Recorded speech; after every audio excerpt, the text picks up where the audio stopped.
Ever since he was a boy, he loved jumping off high places. The sharp burst of pain that followed gave him an odd thrill. Even when his body was wrapped in casts, he couldn't resist the urge. As he grew older, he learned more about psychology and finally understood he was a classic case of antisocial personality disorder. In other words, what people would call a psychopath. But he was highly intelligent, mastering the art of masking his true nature with carefully crafted gestures and expressions. Even his own family never suspected a thing. Then, one day, everything changed. While out in the wilderness with a group of children, he saw a little girl fall into the water. Without hesitation, he stripped off his clothes and dove in, swiftly pulling her to safety. The girl's family showered him with gratitude, and his own children praised their father's heroism. But Jack felt nothing. He had acted purely for the rush, the exhilaration of the moment. Yet, this incident awakened something dark inside him. Small thrills no longer satisfied him. He wanted something bigger. Using his knowledge, he concocted a bottle of knockout drugs. Then, he drove to an abandoned house 10 kilometers from his home and began talking to the empty air.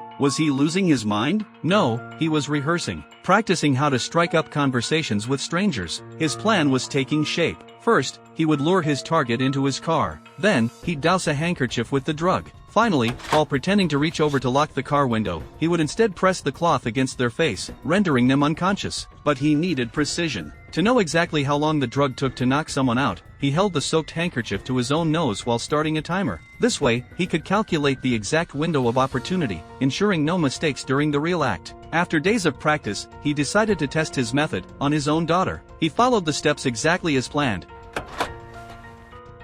And just as expected, she suspected nothing. The next day, he took to the streets in search of his first real victim, but nerves got the better of him. His words were clumsy, his story full of holes. Unsurprisingly, he failed. Undeterred, he returned daily, approaching women at random, refining his approach. His confidence grew. Then, one day, he ran into his daughter's teacher. Mistaking him for an unlicensed cab driver, she offhandedly suggested he try the train station, where crowds of people came and went. A casual remark, but Jack took it to heart. He drove straight there, scanning the crowd. His next target was waiting.